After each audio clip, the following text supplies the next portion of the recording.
Hello, friends. Hello, hello, hello. Welcome back. It's Yeah, we had a break. In fact, last 1 week we haven't done any talks. So it's kind of a restart that way again with our conservation head, our dearest Peter, on Indian elephant. Asian elephant. Yeah, Asian elephant. Yeah. So this, in fact, we have done our latest edition of PT Aware about Asian elephants. Hope you all have gone through it. So now, Peter will be talking about this in detail, and yeah, Moment let's. is about science and mixing science with photography. There is no one other than Peter who can give that much input, especially when it comes to conservation side of a species and giving light on the details of its life. That's the amazing way he presents things. So let's welcome Peter Yeah, and let me add let Peter. him begin. Hi, PT. Hi, how are you guys? Good, good, good. Good. I hope you are. I know that the whole US or the whole world is kind of looking forward for US election, and you coming from the US, it's Well, yeah, it's very nail biting at the moment because they're very neck and neck. They're very similar. So it's a very difficult situation at the moment. It might even take days before we know what the real answer is. So it's pretty crazy, I must say. Yeah. I was thinking that the result is going to be out by last night, and even at 2 o'clock, it's like still going on. Even this morning, it's still going on. So, Oh, yes. Well, I live in Pennsylvania, and that could be the state that determines who becomes the president. So it's really quite a difficult situation. I'm hating it. I must say I'm hating it. let's hope for good. That's the only thing which we can do. I mean, you have done your part. Now, the rest of the world, let's see how it goes. Yeah. So, let's get back to Indian elephant, and the stage is yours, PT. Thank you very much. So, during my lifetime, the human population has gone from something like 2.5 billion people to well over 7.5 billion. In other words, it's tripled during that time. And these people all want places to live, of course. They want food to eat. And so they need more environment around them. And so we've seen the human population expand dramatically. And in doing so, it has reduced the extent of the habitat available for our wildlife. And this has now got to a very critical stage. Indeed, if you look at the IUCN and the Red Data Book, out of all the species they list as endangered, then 85% of those are threatened by habitat loss. That is really, really staggering. 85% of our species that are facing issues are facing the issue of habitat loss. This is probably more important for the charismatic fauna, for the species, elephant and like the top predators. Those are species that need vast areas of land. So once they are hit and once they are hurt, once they reduce their habitat, then indeed we're in a pretty bad situation. So I'm going to talk today about Asian elephants who really have been, their habitat has been devastated. And I'm going to talk about a solution. And one of those solutions, particularly developed and used a lot in India, are the wildlife corridors that take place. So I'm going to talk about their biology and everything. But let's start on a very positive view. Look at this photograph by our friend Varun. Isn't this just a fantastic elephant? An elephant coming through the bush, and Varun has positioned himself just to show you the majesty of this animal. And this fantastic animal was the cover of this month, and is, should I say, the cover of this month's edition of PT Aware. That's Paws Trails Aware. We are a free online magazine that you can go to our website, pawstrails.com, and download this 52-page magazine about elephants that is just full of fantastic elephant photographs. And in my talk, I'm going to use just about all of those, if not all of those photographs from this magazine. So you'll see those and you'll be able to go to the magazine and you'll be able to read the article and see them. I do want to stress that Paws Trails Aware magazine is about conservation photography. It's about the idea of showing people the magnificence, the beauty of nature, and in so doing, to try and change the way people act and for them to become more environmentally aware. And to do that, as a scientist, I use conservation science, I use the zoology, the conservation biology. Because we're a community of people that do community photography. We're not interested in who's got the best photograph, but bringing the photographs that you have taken and presenting those in the magazine together with the science and the biology, talking about the conservation. We're talking about community conservation, where together we can start to change the minds of people, and together we can start to take some sort of community action. And if you didn't know, Paws Trails are in the process of developing ways and getting people to plant trees to try and improve the habitat situation across the world. And we can come back and talk about that later if you so wish. But now I want to concentrate really on this magnificent animal. And here's another photograph by Varun that captures the very excitement of the elephant, the Asian elephant. And you can see the way he's used the sun as a backlit and how it's just peeping over the back of the elephant with a star shot there to give us something which not only shows the magnificence of the animal, but also gives us a very pleasing photograph. Now, elephants are known as mega herbivores, which basically means these are big animals.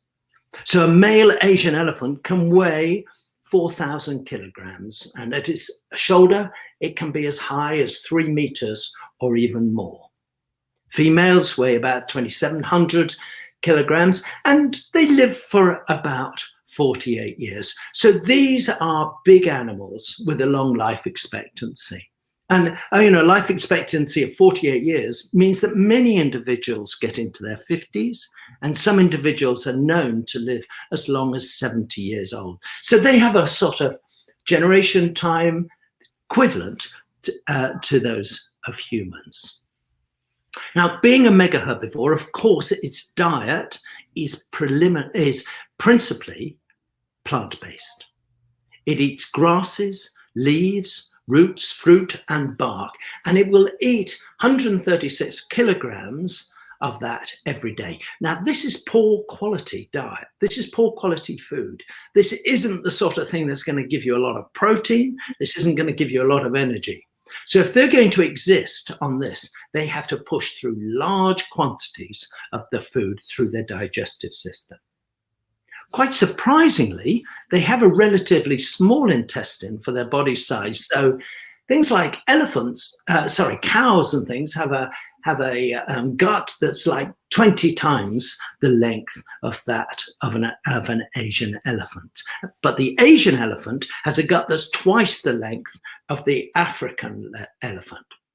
So this is all about the fact that it has huge quantities of this very fibrous food that it puts into its gut, and it retains that for a relatively short time. So it's pushing through lots of low quality food in high bulk. It needs to get access to vast amounts of food and just push it through and just pull out a little bit of the resources.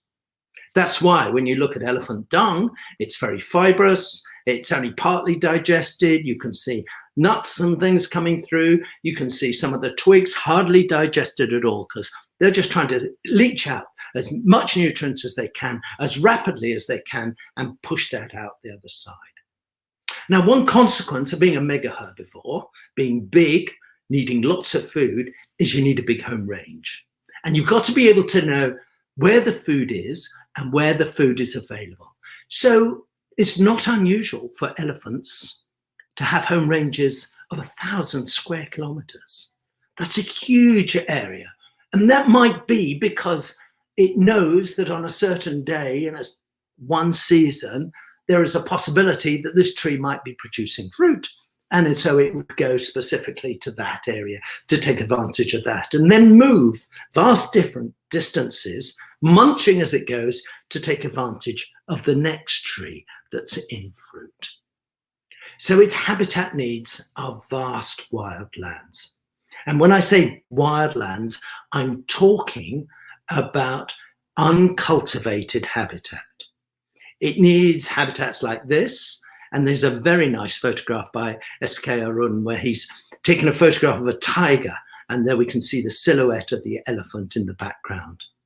Because one of the things about these elephants is if we manage the habitat for elephants, if we look after the elephant habitat to retain an elephant population, we will get other species like tigers, like rhinos, and in parts orangutans and other animals. So if we look after the habitat, we can support a whole ecosystem, a whole diversity of animals in doing that.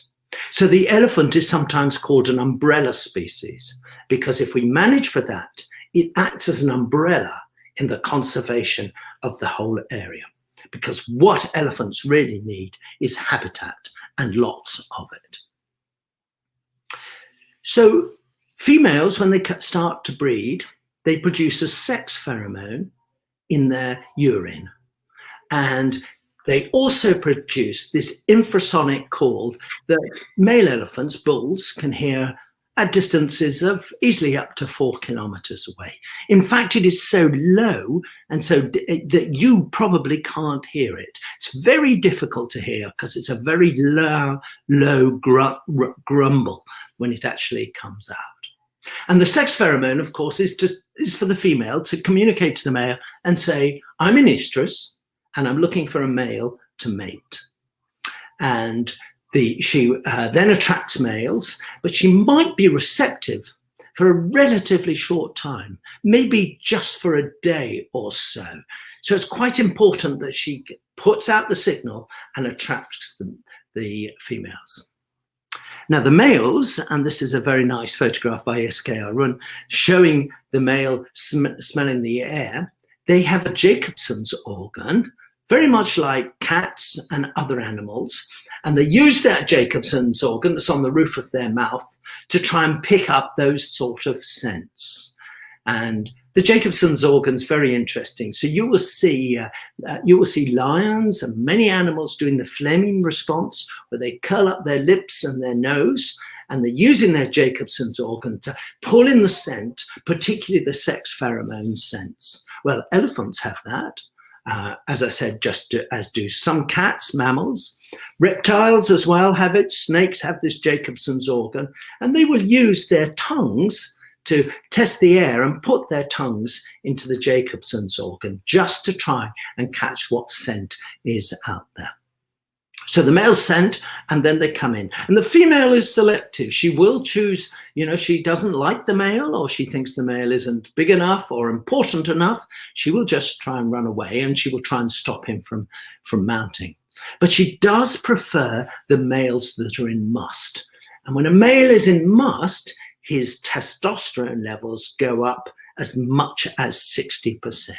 They go up through the roof, and she seems to prefer those.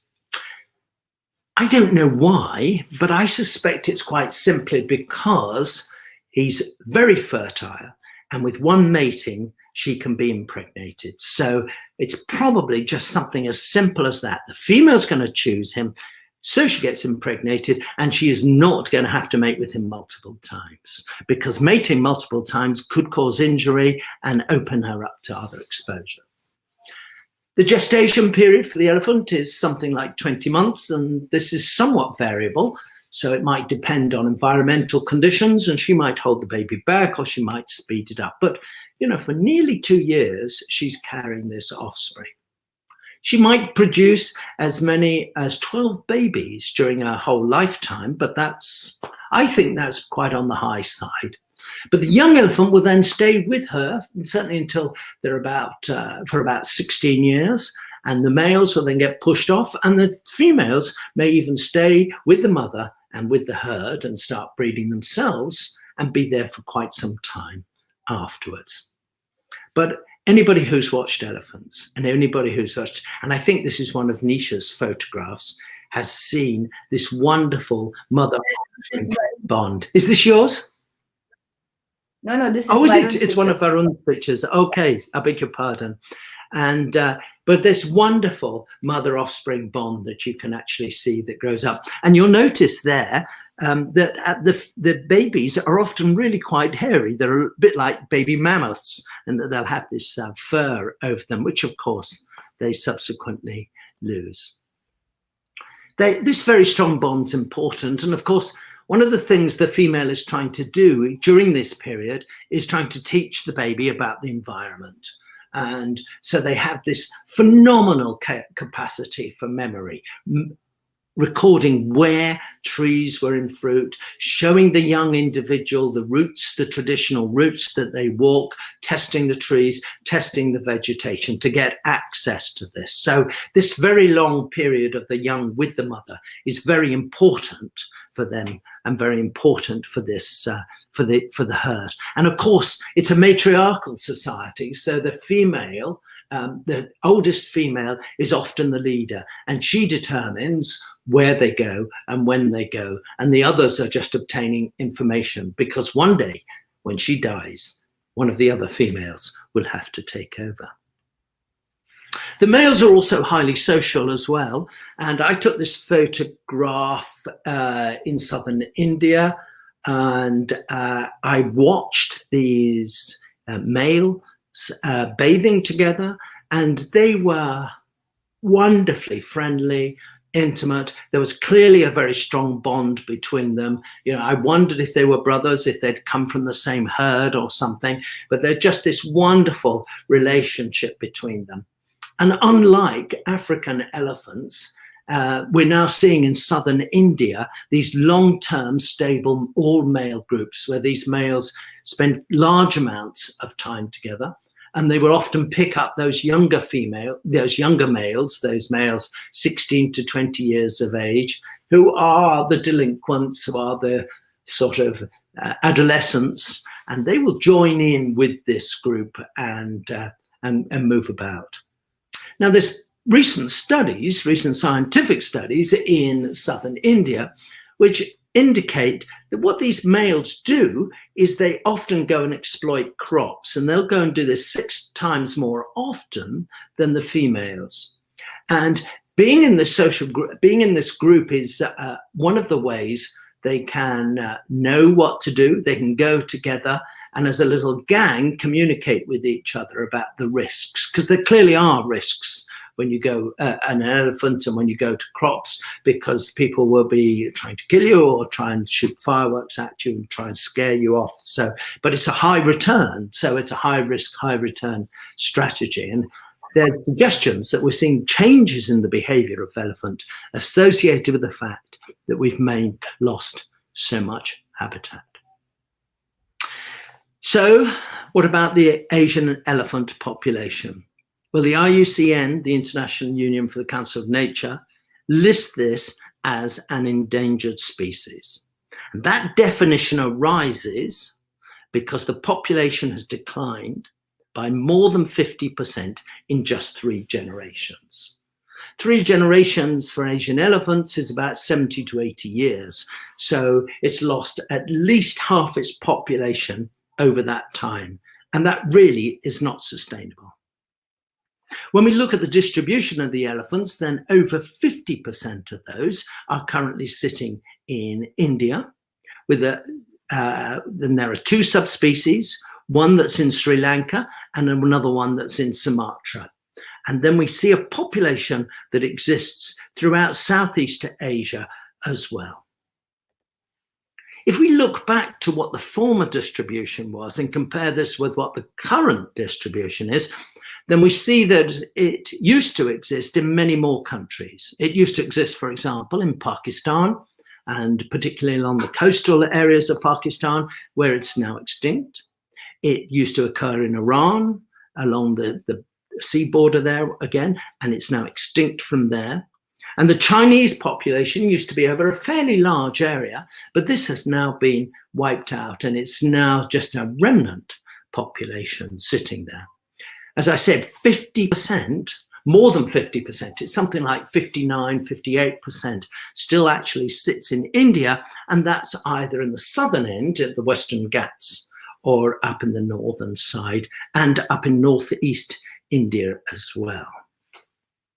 Now, the dramatic thing is that because of the huge population increase in that part of the world, Asian elephants have lost 85% of their habitat, and that remaining 15% is highly fragmented. I'm going to talk quite a bit about these problems that elephants face with fragmented habitat. So when you lose habitat, that's what this figure here is trying to show, is that you can lose habitat in two ways. You can either lose habitat by losing specific areas, so that you go from 3 big areas here just down to 1 big area here. Or you could lose it by fragmenting that habitat into many, many smaller bits. And one of the problems with this is when you have many small bits like this is not good for a population. So habitat loss and fragmentation result in smaller populations, and those small populations are very vulnerable to extinction and problems taking place. And I'm going to explain that in a little bit more. So one of the things that takes place is when you're a small population, you frequently go through a bottleneck. So if you face a catastrophe, be it a disease outbreak, the elephant equivalent of COVID-19, or you have an extreme environmental situations, such as the monsoon fails and the food quality goes and there is no fruiting of vegetation, then the population size falls. And this is something that the elephant population will have experienced throughout its history, so it's relatively well adapted to it. But if you're a small population and you crash like that, and of course being an elephant, you take a while to recover, then you lose genetic variation. And that genetic variation is extremely important in conservation, because that genetic variation keeps the genes in your population which can help you live through these sort of catastrophes or take advantage of situations as they arise. So losing genetic variation is a problem. The other issue is smaller populations are more likely to go extinct. And habitat loss that puts you into these small areas, you're much more likely to actually go extinct because of that. So if you're down to less than 100 individuals and it gets hit by a catastrophic event, and say a tsunami or the monsoon fails, then you could lose, say, for example, most of the animals of one sex. And if you lose those, then your population is extinct. You're going to fade out, you're going to die out. And we've seen that with one of the wolf populations in north of where I live, at Ile Royale, where the population went through a bad period and it crashed and there were only females left. And the only male that was left for a period of time was the brother of those females, who of course would mate with her because of inbreeding problems. And so that population has effectively gone extinct. And this happens because of what we call stochastic events, which put the elephant or the animal in a poor situation. There are also other problems that elephants face as well. And here's a nice photograph by Ashdeep Singh of a mother with an offspring moving around and then responding to a situation that's off camera. Because elephants that live in fragmented habitats have more human-elephant conflicts taking place. So when they're moving from one small patch to another, and they're going through cultivated lands, they're going through villages, areas that they used to pass through traditionally every year, but are now built up, now have roads on them and things, then that causes problems. And more human-wildlife conflict leads to elephants dying and, unfortunately, people dying as well. So in India, we're seeing something like 400 people die each year during human-elephant conflicts and about 100 elephants. Interestingly, the ratio between human and elephant deaths is very variable.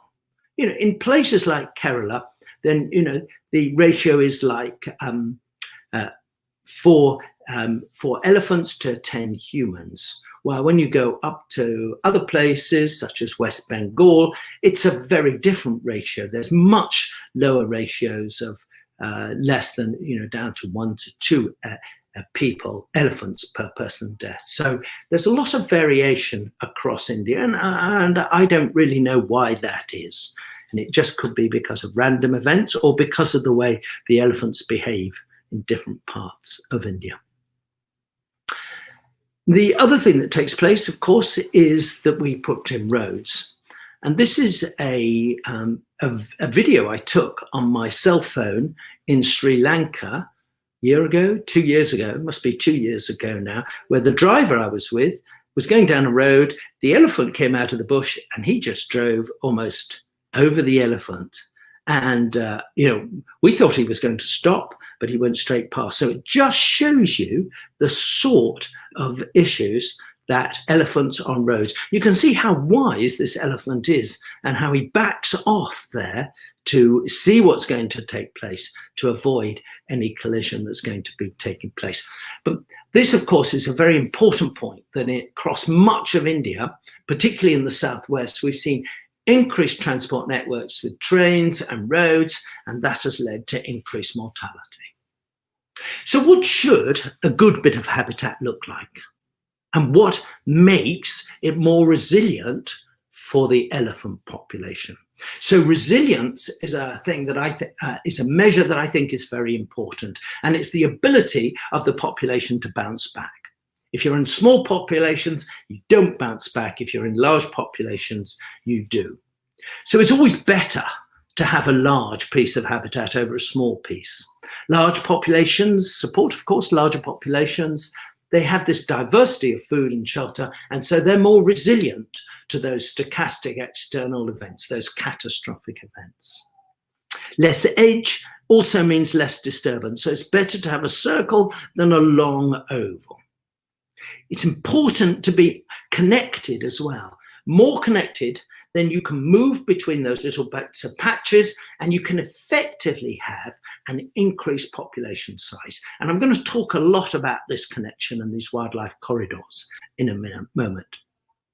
Finally, it's always better to have mature habitat that is more diverse. So you have old trees, you have young trees, you have different structures within the habitat, because that will give you more diversity of areas to shelter, to move through, different types of trees, while an immature area of forest is often not so productive for elephants or indeed for biodiversity in general. Now, there has been a wonderful study undertaken by the Smithsonian Institute. So this map shows us the distribution of the Asian elephants across India and Southeast Asia. And what they've been doing in the Smithsonian Institution is actually determining how much wildland there is, where the habitat is, and how the elephant population is, whether it's fragmented or not. So first of all, they identify the unfragmented areas, and particularly we're seeing really good habitat in places like Myanmar. In northern Myanmar, and indeed in northeast India as well, you're seeing these areas where the populations are pretty well connected and probably have a fairly good population of elephants. So much of this sort of data on the fragmentation is taken from satellites, where you take images from the satellites and then you work out what the habitat is looking like. And it does that by looking at the reflectance of the vegetation. Now, it's very difficult to distinguish between palm oil plantations and solid rainforest canopy. So sometimes they get it wrong, and that's probably what's happening in this sort of area, these green areas on the Vietnam-Laos borderline. The next category, B, is in the orange areas, are those elephant populations in developed lands. And this includes all the elephant populations in India and in Sri Lanka as well. So this is areas that have become, particularly in the Western Ghats and areas where the elephant population exists in an area where the habitat has had a big increase in the number of people that are there. So we're seeing an increase in the networks of roads and linkages and things, and this is causing problems as well. And then the last type of habitat is this habitat we see in Malaysia, Indonesia, which is highly fragmented habitat, where the areas of rainforest have been broken down to just very small lumps. And there they are. They're linked together, or they're not linked together. And these are areas where we can expect a lot of human-wildlife conflict and a lot of problems. Now, the real strength on this study by the Smithsonian Institution is it tells us how to prioritize our research activities, our conservation activities, how we should be acting. So in those green areas, you should have a fairly large habitat with good elephant populations. And as I said, this is what you see in Myanmar. So your priority here is to try and stop poaching, make sure people aren't in there killing off, particularly the male elephants, and trying to prevent any further habitat loss, because these areas are going to become really important and we must make sure we sustain these.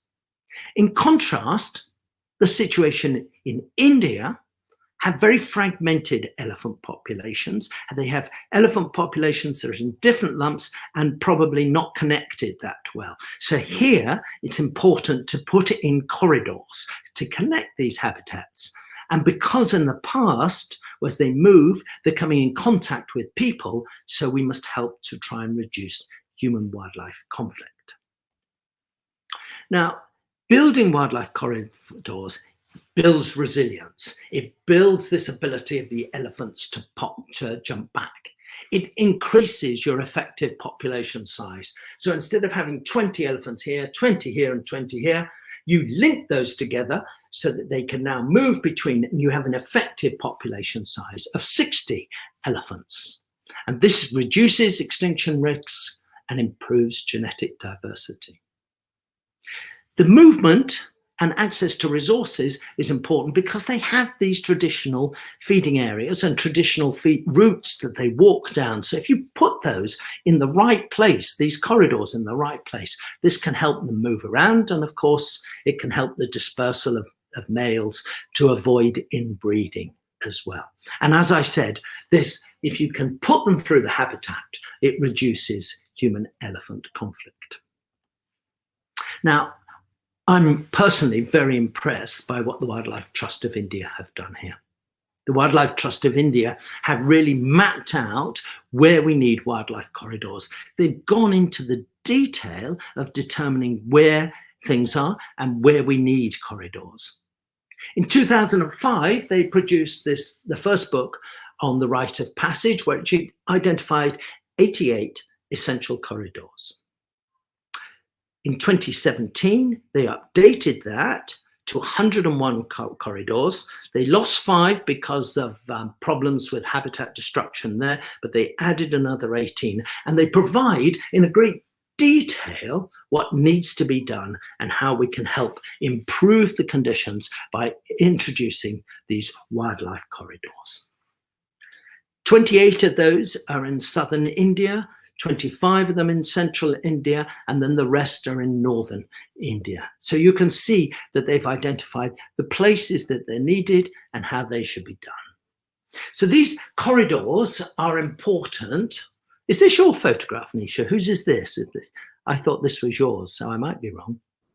No, it is. I don't have any pictures in this edition. It's by four photographers. This is a beautiful image. It's from Varun again, isn't it? Isn't that a fantastic photograph? Really capturing the whole family group. And you can see the matriarchal mother out there in the lead, being followed by her recent baby, and then the baby before that, and then the baby before that, and then probably one of her sisters there behind that, and who's also got a fairly well-grown male, and there's another female at the back as well. It's a wonderful group. But it's moving across habitat where not necessarily the best habitat for elephants, particularly if it has to go through croplands, because if it goes through crops and places, that's when it's going to come into conflict with humans. So if one of the things we can actually do is to actually know where these corridors are, and when they touch roads and places like that, give people fair warning, ask people to slow down, put bumps in the road to say elephant crossing here. You're going to likely see an elephant, so look after yourself and go slowly and avoid accidents taking place. Now, some people have used electric fences, and there's some argument about this, because the idea here, so for example, in plants of Thailand, I know they've used electric fences with some success. So they've been able to move elephants around a village by using electric fences, and then let those elephants go from one habitat to another one. This is a nice male here, photographed by S.K. Anand, and this shows, but the importance of those fences really depend on maintenance of those fences. So it needs people who are going to look after it, make sure that they work. And of course, it can cause problems. It can even cause mortality at times to the elephant. So they have to be used very carefully and very wisely indeed. And I think the best thing is really to be able to use the habitat to help guide the elephants between the local places. Another tool, here's another nice mail from SK Anand, is to use a new technology. And I'm pretty impressed by some of the new apps that are starting to be used on people's phone. So this tool, Spatial Monitoring and Reporting Tool, you can download from the web. It was funded principally by the Wildlife Conservation Society, the World Wildlife Fund, and it's being used to sort of monitor the problems and how they arise. And so it's, at the current time, it's really being used by wildlife enforcers and other people to report conflicts, to report problems, and to quickly put those into a database so that people can see spatially where they need to focus their, focus their attention to try and get the biggest impact on conservation. And I can see in the future how farmers and people, all of which have phones, can record things and be able to tell people about what's going on by simply saying, at my farm, at this location where I am, I've had a interaction with an elephant or with a group of elephants, and they're doing this, and doing that. And that can help to sort of manage and mitigate some of the problems. I'm excited by some of those opportunities. So let's take a wildlife corridor, and a wildlife corridor I like because I've been there, is one at the Wayanad Elephant Corridor, which links the Nilgiri Biosphere and the Brahmagiri Hills. And that's this area here. So the green is elephant habitat, and the yellow is habitat that is not elephant habitat. And this area here, which is about 25 acres, was bought by the Wildlife Trust for India. They were given funding by the Wildlands Trust and the IUCN in the Netherlands to buy this piece of land because it links these populations together. It provides a corridor for elephants to move backwards and forwards.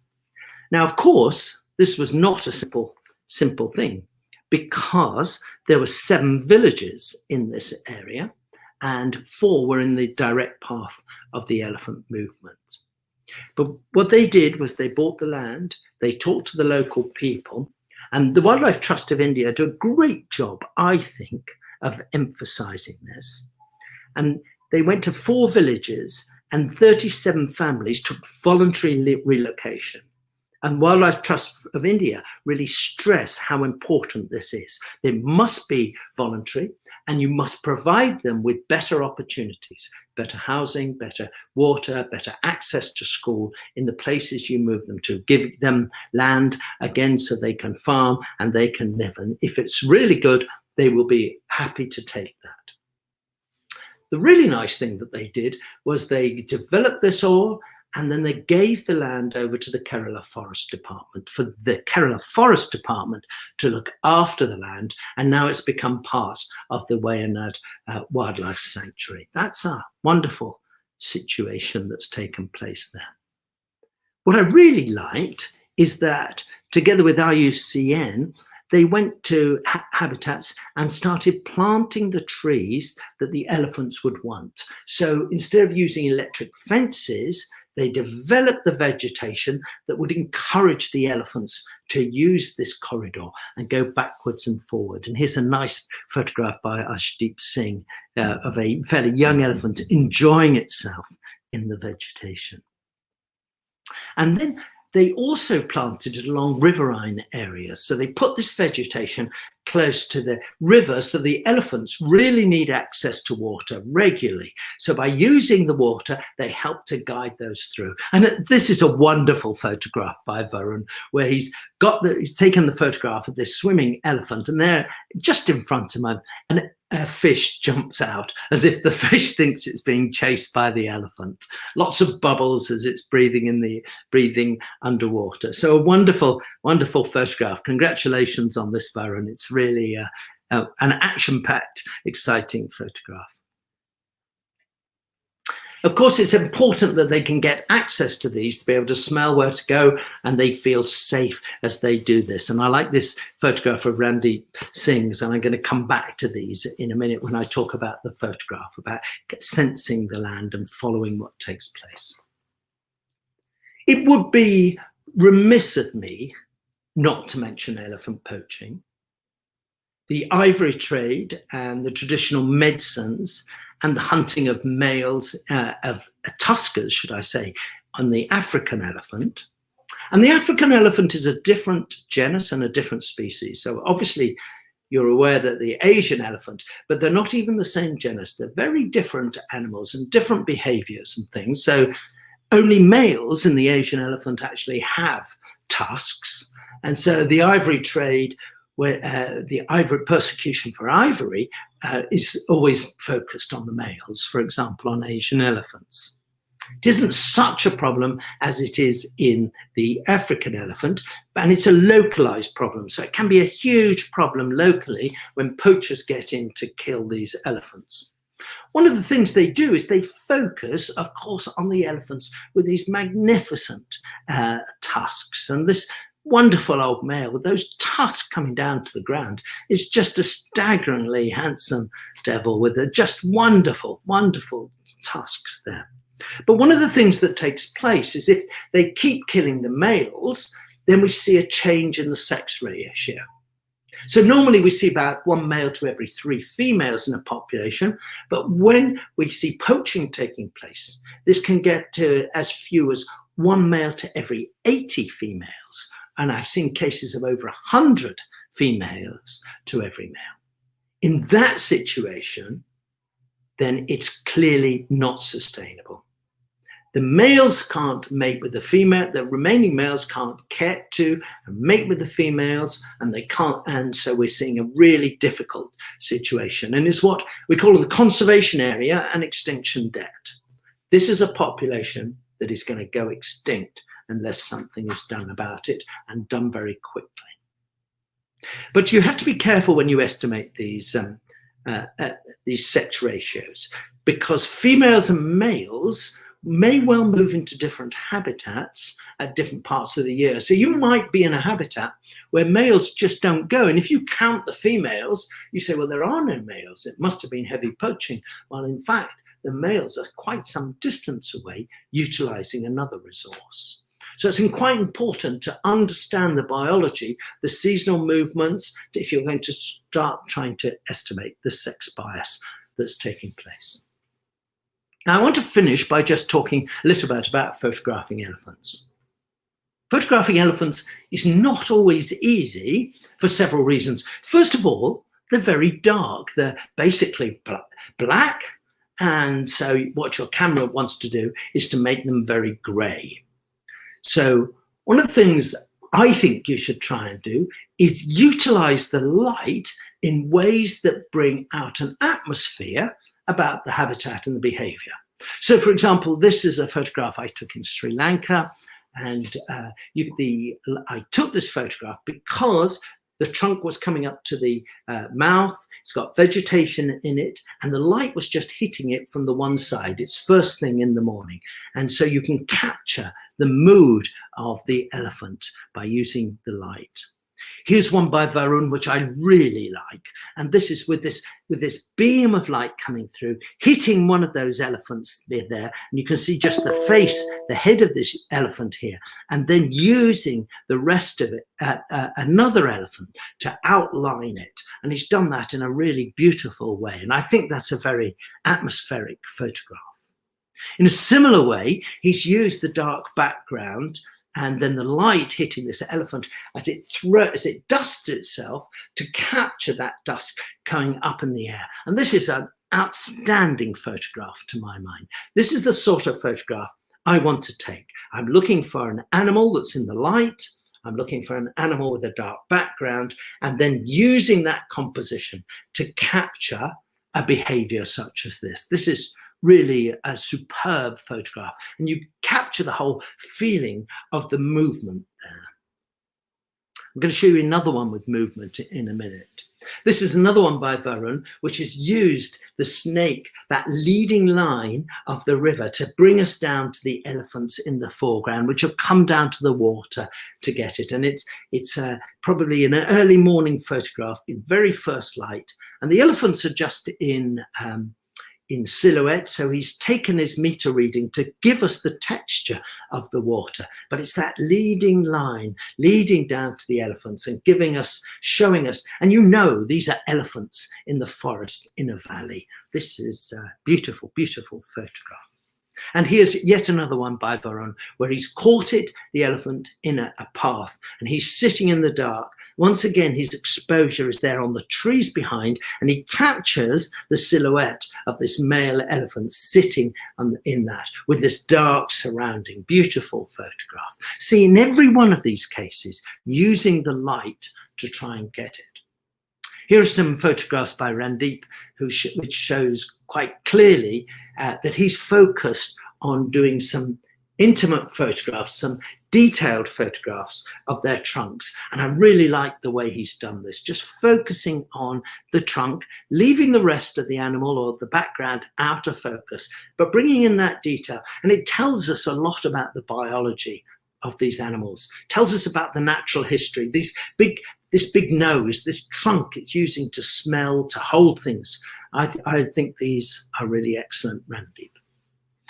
Some of the photographs I've tried to take of Asian elephants is trying to get the texture of the mud on the side of the elephant. I didn't quite succeed here, I don't think, but you can see what I'm trying to do. There's these beautiful textures of this dry mud on the side of an elephant, and trying to bring out the patterns and shapes there. I like this one that Varun did, where he's just showing just the head of the elephant, and you look at the picture and you go, what am I looking at? And then you just see that characteristic 2 mounds of the head of what looks like to be a male elephant to me. So these detailed shots are really nice ways of doing it. This is another photograph I took, and it's a photograph, and I've taken this at about 1/20th of a second. A male without tusks in this case, but he was pulling up the grass and just stuck into his trunk, and watched him for a minute. And I thought, well, where's the action here? And the action was in the way he took up the grass, gave it a shake, and then stuffed it in his mouth. So I put it on a slow shutter speed. So it was to try and capture that movement as it's coming around. So do experiment with slow shutter speeds, dark backgrounds. And here, another one of mine, capturing 2 elephants coming down to water, a mother and a baby. And I like the sort of the duality here, the way they're both doing the same sort of thing, and you get that sort of directional feeling, and yet you can see the young behind the female, and so you can really see how the two are mirror images of each other. And here's a nice one by Ashdeep of a very young elephant just going through vegetation, but capturing that mother offspring bond. And I think that's such an important part of the biology of the elephant, and he captures that really nicely here. So that's all I'm going to say about elephants. And I do want you to go to our site, Paws Trails Aware, try and download our magazine, have a look at it. And what we would like to do is we would like to encourage you to send your photographs so that they can be included in the next magazine and next talk I give, which will be on the grey-crowned crane.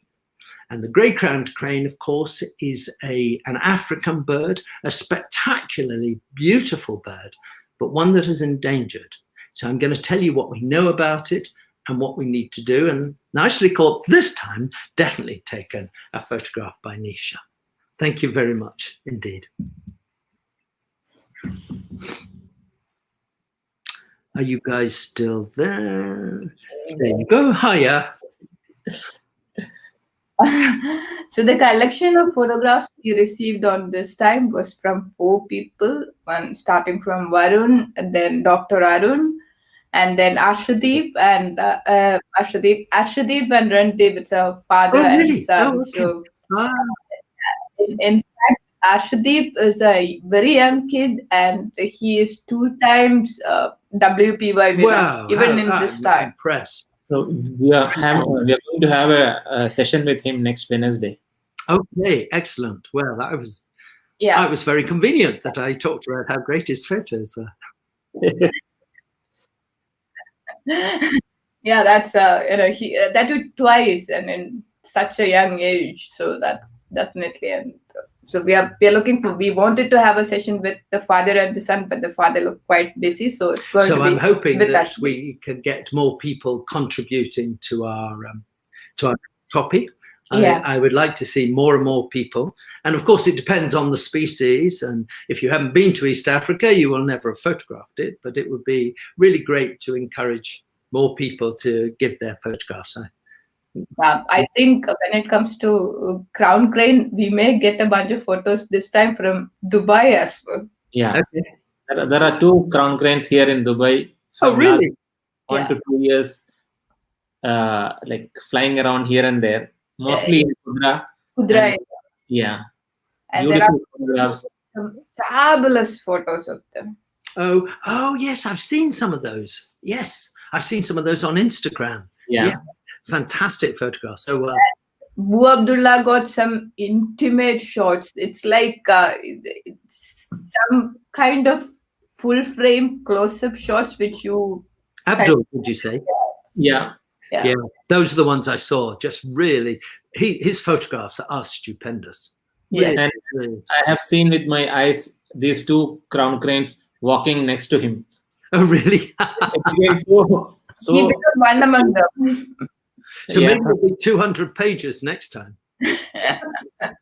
I'm definitely going to request him personally for some shots because those were spectacular images. PD, we have a question from Radha Krishnan. Where we see pygmy elephants? So that's meant to be in Borneo, isn't it? Borneo. And there's been some discussion about whether that is indeed a different species or not. Yeah. So there are. So I think it's in the northern end of Borneo. I might be wrong on this, but in the Sabah area there. I think it is. Yeah. And it's also called the Borneo elephant, right? Yeah. Yes. And one of my friends does trips out there. I'm just trying to remember the name of his company, and it's something rice travel, sugar rice travel, or something like that. And he does special something rice travel, and they do trips out to see elephants, and they also get some of the very rare species like clouded leopards as well. Just fantastic. Gibbons, orangutans. I think you'll see gibbons and orangutans. You'll probably see elephants. And the proboscis monkey.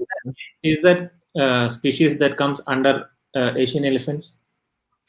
Yes, it is. Yes, it's not a different species. There are only really well, there are 3 species. There's in Africa, they've now divided it into the bush and the forest elephant, but in Asia, there's just 1 species, and the 2 subspecies are the Sri Lankan and the Sumatran elephant, and there's discussion about the Bornean elephant. Some people say it's a 3rd subspecies, other people say it's not, it's just part of the Asian elephant. And I'm not getting into that argument. That when we have seen few photographs from Kerala, in fact, about a different one, which is quite tiny, but there is a conflict among the scientific society that it's a species itself. But some people say it's a nutrition issue, it's smaller, but it's not a different species. So even, I mean, scientifically, I have no idea, but I've seen a bunch of articles on this particular conflict. It's a relatively simple thing to do these days. 20 years ago, it was very difficult, but now we can do the complete gene sequence and we can just compare them.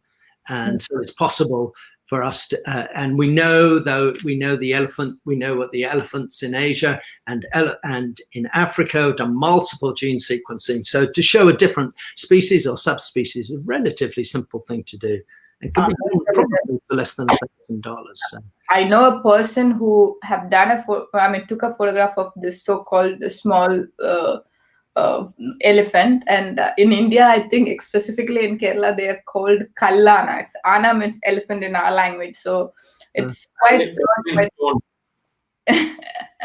Yeah, but I'm not sure whether any detailed study like this has been taken or not. But whenever I see this particular picture, there is always a conflict in. Yeah.